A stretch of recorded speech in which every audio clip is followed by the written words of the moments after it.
আসসালামু আলাইকুম। আলফি বাংলা নিউজে আপনাকে জানাচ্ছি স্বাগত। এখন শুনবেন দেশের আলোচিত খবরের শিরোনাম। আমাদের খবরটি যদি ভালো লাগে লাইক কমেন্ট শেয়ার করে জানিয়ে দিন আপনার মতামত। ফটিকছড়িতে বিএনপি মনোনীত প্রার্থী পরিবর্তনের দাবিতে বিক্ষোভ। ১৩ নভেম্বর নাশকতার ছক আওয়ামী লীগের। ঐক্যমত্যের বাইরে যাওয়ার কোনো সুযোগ নেই আমির খসরু মহোদয়। ১০-২০ কোটি টাকা ছাড়া ভোট করা যায় না, তাই আমাদের ভাবতে হয় আসিফ মাহমুদ।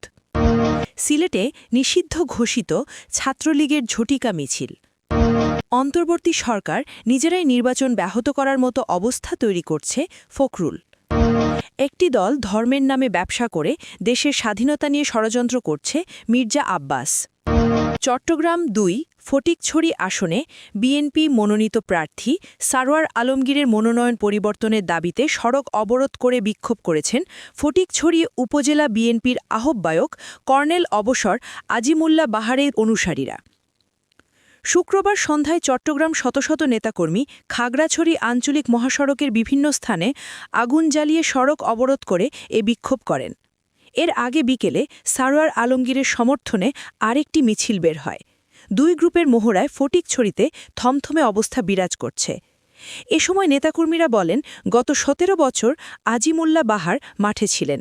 জুলুম, নির্যাতন, হামলা মামলা নিয়ে দলীয় নেতাকর্মী ও মানুষের উপকার করেছেন।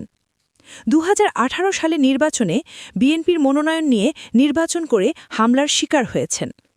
দুঃসময় দলকে সংগঠিত করতে দিনরাত কাজ করেছেন। এমন একজন নেতাকে মনোনয়ন না দিয়ে কোন কারিশমায় অন্যজন মনোনয়ন পেলেন আমাদের জানা নেই। তারা আরও বলেন, যাকে মনোনয়ন দেওয়া হয়েছে তিনি একজন ঋণখেলাপি। তিনি উত্তর জেলার রাজনীতি করেছেন। তার কোনো শিক্ষাগত সার্টিফিকেট নেই। ফটিকছড়ির তৃণমূলের সঙ্গে তার কোনো সম্পর্ক নেই। মনোনয়ন পরিবর্তন করে যোগ্য প্রার্থীকে মনোনয়ন না দেওয়া পর্যন্ত আমরা আন্দোলন চালিয়ে যাব। এদিকে সারোয়ার আলমগীরের সমর্থকদের দাবি, আজিমুল্লাহ বাহার ২০১৮ সাল থেকে বিএনপি করেন। তার দুই ভাই শিবিরের ত্রাস হিসেবে গণধিক্ষিত, যারা এখন বিএনপির রাজনীতি নিয়ন্ত্রণ করছে। ক্ষমতাচ্যুত প্রধানমন্ত্রী শেখ হাসিনার বিরুদ্ধে আন্তর্জাতিক অপরাধ ট্রাইব্যুনালে করা গণহত্যা মামলার রায় কবে হবে তা জানা যাবে ১৩ নভেম্বর। ওই দিনকে কেন্দ্র করে বড় ধরনের নাশকতা ও বিশৃঙ্খলার নকশা এঁকেছে তার দল কার্যক্রম নিষিদ্ধ আওয়ামী লীগ। তাদের লক্ষ্য সহিংস পরিস্থিতি তৈরি করে বিচার প্রক্রিয়া ব্যাহত করা। এই পরিকল্পনা সমন্বয় করা হচ্ছে প্রতিবেশী দেশ ভারত থেকে। নিরাপত্তা সংশ্লিষ্ট সূত্রে জানা গেছে, ঢাকায় নাশকতা পরিকল্পনার মূল সমন্বয়ক হিসেবে দায়িত্ব দেওয়া হয়েছে ভারতে পলাতক সাবেক স্বরাষ্ট্রমন্ত্রী আজুদ্দুজ্জামান খানকে। তাকে সামরিক সকল সহযোগিতা দেওয়ার জন্য দায়িত্ব দেওয়া হয়েছে এসবি সাবেক প্রধান, ভারতে পলাতক পুলিশের অতিরিক্ত আইজি মনিরুল ইসলাম এবং ডিএমপির পলাতক কমিশনার হাবিবুর রহমানকে। এসএসএসের সাবেক ডিজি এবং সাবেক কিউএমজি লেফটেন্যান্ট জেনারেল অবসর মুজিবুর রহমান সহ একাধিক সেনা কর্মকর্তা এই প্রক্রিয়ায় যুক্ত আছেন। সূত্র আরও জানায়, তাদের সঙ্গে সমন্বয় করে ঢাকায় অস্থিরতা তৈরির মিশন বাস্তবায়নের প্রস্তুতি নিচ্ছে পলাতক সাবেক ছাত্রলীগ সভাপতি লিয়াকত শিকদার, গাজীপুরের সাবেক মেয়র জাহাঙ্গীর আলম এবং যুবলীগ নেতা ইসমাইল চৌধুরী সম্রাট ওরফে ক্যাসিনো সম্রাট ইহে। এ লক্ষ্যে দেশের প্রত্যন্ত অঞ্চল থেকে বাছাইকৃত নেতাকর্মীদের ঢাকায় আনা হচ্ছে। জানা গেছে, ভারত বিরোধী তৎপরতা চালাতে দিল্লিতে একটি অফিস নেওয়া হয়েছে। কলকাতায় অফিস নেওয়ার খবরও এর আগে মাধ্যমে আসতে পারে। পরিকল্পনাকারীরা সেখানে ভারতীয় গোয়েন্দা সংস্থা রয়ের সঙ্গে ঘনিষ্ঠ যোগাযোগ রেখে সব পরিকল্পনা বাস্তবায়নের কাজ করার চালাচ্ছে বলে বিশ্বস্ত সূত্রে তথ্য মিলেছে। সংশ্লিষ্ট সূত্র জানায়, হাসিনার প্রতি নেতাকর্মীদের আবেগকে কাজে লাগাতে চায় পরিকল্পনাকারীরা। এই আবেগকে পুঁজি করে তাদের ১৩ নভেম্বর মাঠে নামানোর কৌশল নেওয়া হয়েছে। এ লক্ষ্যে সারা দেশে সন্ত্রাসী কর্মকাণ্ডে পারদর্শী এবং আওয়ামী লীগের কট্টর নেতাকর্মীদের ইতিমধ্যে বাছাই করা হয়েছে। তাদের দেশের বিভিন্ন স্থানে প্রশিক্ষণও দেওয়া হয়। নিরাপত্তা সূত্রে জানা যায়, রাজধানীর অন্তত ৫টি স্থানে নাশকতার ডিজিটাল প্রশিক্ষণ ও যোগাযোগ কৌশলের ট্রেনিং দেওয়া হয় বাছাইকৃত এসব ক্যাডারকে। এই প্রশিক্ষণ দেওয়ার ঘটনায় ইতিমধ্যে মেজর সাদিকুল হক সাদেককে গ্রেফতার করে বিচারের মুখোমুখি করেছে সেনাবাহিনী। গোপালগঞ্জে অনুকূল পরিবেশে প্রশিক্ষণের কিছু তথ্য পেয়েছে আইনশৃঙ্খলা বাহিনী। এর প্রেক্ষিতে দেশে অবস্থান করা কয়েকজন সাবেক ও বর্তমান পুলিশ কর্মকর্তার উপর নজরদারি বাড়াতে বলা হয়েছে। এর মধ্যে আইনশৃঙ্খলা বাহিনীতে লুকিয়ে থাকা ফ্যাসিবাদের দোসরদের উপরও নজরদারি বাড়ানো হয়েছে। ঐক্যমত্যের বাইরে যাওয়ার কোনো সুযোগ নেই মন্তব্য করে বিএনপির স্থানীয় সমিতির সদস্য আমির খসরু মহোদয় বলেছেন। ঐক্যমত্যের বাইরে যাওয়ার কোনো সুযোগ নেই মন্তব্য করে বিএনপির স্থায়ী সমিতির সদস্য আমির খসরু মহোদয় বলেছেন, ঢাকায় বসে জোর করে বিএনপি কিংবা কারোর ওপর চাপ সৃষ্টি করা যাবে না। আজ শুক্রবার বিকেলে নগরের ১৬ শহর ২ নম্বর গেট এলাকায় জাতীয় বিপ্লব ও সংহতি দিবস উপলক্ষে আয়োজিত আলোচনার সভায় প্রধান অতিথি হিসেবে বক্তব্য রেখে বলেন, আমির খসরু তার বক্তব্যে বলেন, ইতিমধ্যে দীর্ঘ আলোচনার মাধ্যমে ঐক্যমত্য হয়েছে। ঐক্যমত্যের পরিপ্রেক্ষিতে সনদ সই হয়েছে।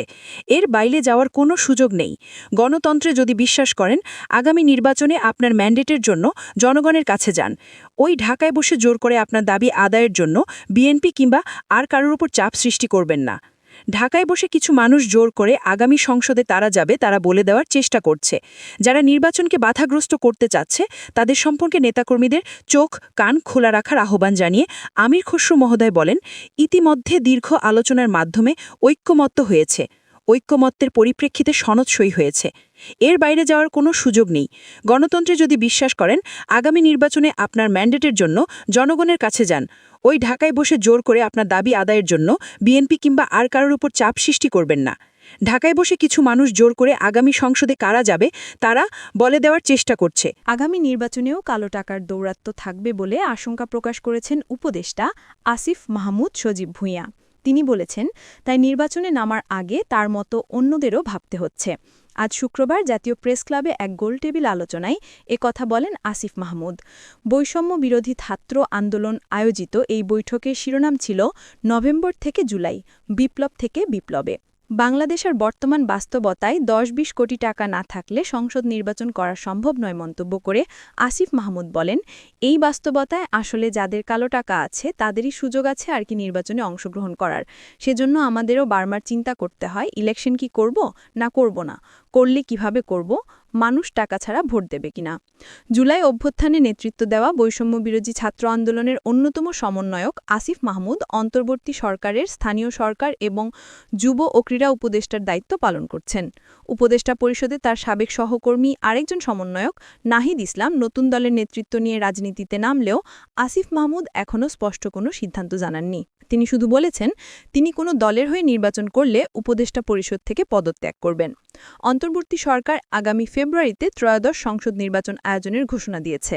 আসিফ মাহমুদের জুলাই আন্দোলনের সহযোদ্ধাদের গড়া দল জাতীয় নাগরিক পার্টি এনসিপি সেই নির্বাচনে অংশ নেওয়ার প্রস্তুতি নিচ্ছে। জুলাই অভ্যুত্থানে শেখ হাসিনা সরকারের পতনের পর রাজনৈতিক দলগুলোর কাছে থেকে সহযোগিতা না পাওয়ার অভিযোগ তোলার পাশাপাশি আসিফ মাহমুদ বলেন, সিদ্ধান্ত গ্রহণের প্রক্রিয়ায় তাদেরও কিছু ভুল হয়েছে। সিলেটে জয় বাংলা স্লোগান দিয়ে ঝটিকা মিছিল করেছেন নিষিদ্ধ ঘোষিত সংগঠন ছাত্রলীগের নেতাকর্মীরা। সিলেট জেলা ছাত্রলীগের বানারে এই মিছিল অনুষ্ঠিত হয়েছে। মিছিলের একটি ভিডিও ফেসবুকে ছড়িয়ে পড়েছে। আজ শুক্রবার সকালে সিলেট নগরীর মির্জা জাঙ্গাল এলাকায় এই মিছিল অনুষ্ঠিত হয়। ছড়িয়ে পড়া ভিডিওতে দেখা যায়, মিছিলে অংশ নেওয়া ২-৩ জন ছাড়া অধিকাংশ নেতাকর্মীর মুখে কালো মাস্ক ও মাথায় হেলমেট ছিল। মিছিলে অংশগ্রহণকারীদের নেতৃত্ব দিতে দেখা যায় সিলেট এমসি কলেজ ছাত্রলীগের সভাপতি দেলওয়ার হোসেন রাহি ও যুগ্ম সমন্বয়ক ট্যালেন্ট কান্তি দাসকে। ভিডিওটিতে দেখা গেছে, সিলেট জেলা ছাত্রলীগের ব্যানারে হাঁটাও ইউনিস বাঁচাও দেশ লেখা ছিল। মিছিলে ১৫-২০ জন নেতাকর্মীকে অংশ নিতে দেখা গেছে। এ সময় নেতাকর্মীরা মুজিব তোমার স্মরণে ভয় করি না মরণে, শেখ হাসিনা আসবে বাংলাদেশ হাসবে এমন স্লোগান দিতে শোনা যায়। এদিকে শুক্রবার দুপুরে নিজের ফেসবুক পেজে মিছিলের একটি ভিডিও পোস্ট করে দেলওয়ার হোসেন লিখেছেন, অনেকদিন পর আবারও সিলেটে রাজপথে। একই ভিডিও ট্যালেন্ট কান্তি দাস ফেসবুকে নিজের অ্যাকাউন্ট থেকেও আপলোড করেছেন। এই বিষয়ে সিলেট মহানগর পুলিশের অতিরিক্ত উপকমিশনার গণমাধ্যম মোহাম্মদ সাইফুল ইসলাম বলেন, নিষিদ্ধ সংগঠনের মিছিলের ভিডিওটি মহানগর পুলিশের নজরে এসেছে। এই বিষয়ে আইনগত ব্যবস্থা নেওয়া হচ্ছে। অন্তর্বর্তী সরকার নিজেরাই এমন একটি পরিস্থিতি তৈরি করছে যাতে জাতীয় নির্বাচন ব্যাহত হতে পারে, এমন মন্তব্য করেছেন বিএনপি মহাসচিব ফখরুল ইসলাম আলমগীর। শুক্রবার বিকালে রাজধানীর নয়াপল্টনে বিএনপির কেন্দ্রীয় কার্যালয়ের সামনে ৭ নভেম্বর ঐতিহাসিক জাতীয় বিপ্লব ও সংহতি দিবস উপলক্ষে আয়োজিত র্যালির পূর্ব সংক্ষিপ্ত সমাবেশে উদ্বোধনী বক্তব্যে তিনি এই মন্তব্য করেন। বিকেল ৪টায় নয়াপল্টন থেকে শুরু হওয়া র্যালিটি কাকরাইল, মালিবাগ এবং বাংলা মোটর হয়ে সোনারগাঁ হোটেলের সামনে গিয়ে শেষ হবে। র্যালি পূর্ব সমাবেশের জন্য কার্যালয়ের সামনে একটি অস্থায়ী মঞ্চ তৈরি করা হয়। মিক্রো ফখরুল ইসলাম বলেন, আজকে দুর্ভাগ্য আমাদের অন্তর্বর্তী সরকার, যাদের যাদের আমরা সম্পূর্ণ সমর্থন দিয়েছি তারাই এখন এমন একটা অবস্থা তৈরি করছে যাতে নির্বাচন ব্যাহত হয়। কিছু রাজনৈতিক দল গণভোটের দাবি তুলে নির্বাচন বানচালে ষড়যন্ত্র করছে। আমরা স্পষ্টভাবে বলতে চাই, গণভোট হলে সেটি নির্বাচনের দিনই হতে হবে, কারণ 2বার ভোট আয়োজন করতে গেলে বিপুল অর্থ ব্যয় হবে। র্যালি পূর্ব সমাবেশে বিএনপি স্থায়ী সমিতির সদস্য মির্জা আব্বাস, ড. মঈন খান এবং ঢাকা মহানগর উত্তর বিএনপির আহ্বায়ক আমিনুল হক বক্তব্য রাখেন। অনুষ্ঠানটি সঞ্চালনা করেন দলের প্রচার সম্পাদক সুলতান সালাউদ্দিন টুকু। বিএনপির স্থায়ী সমিতির সদস্য মির্জা আব্বাস বলেছেন, একটি দল যারা ধর্মের নামে ব্যবসা করে বেহেশতের টিকিট দেয়, তারা বলছে একটি বৃহৎ দল এই দেশের গণতন্ত্র নিয়ে ষড়যন্ত্র করছে। আমি তার জায়গায় বলতে চাই, আপনারা যারা এই কথা বলছেন আপনারাই দেশের স্বাধীনতা সার্বভৌমত্ব নিয়ে ষড়যন্ত্র করছেন। বিএনপি ষড়যন্ত্রের কোনো ইতিহাস নেই, পিছনের দরজা দিয়ে ক্ষমতায় যাওয়ার কোনো ইতিহাস নেই। আজকে শুক্রবার রাজধানী নয়াপল্টনে আয়োজিত সমাবেশে তিনি এই কথা বলেন। মির্জা আব্বাস বলেন, এই দেশের স্বাধীনতা বিএনপি নেতা শহীদ রাষ্ট্রপতি জিয়াউর রহমানের নেতৃত্বে হয়েছিল। আজকে 7 নভেম্বর আপনারা দিনটিকে অশ্রদ্ধা জানিয়েছেন। এই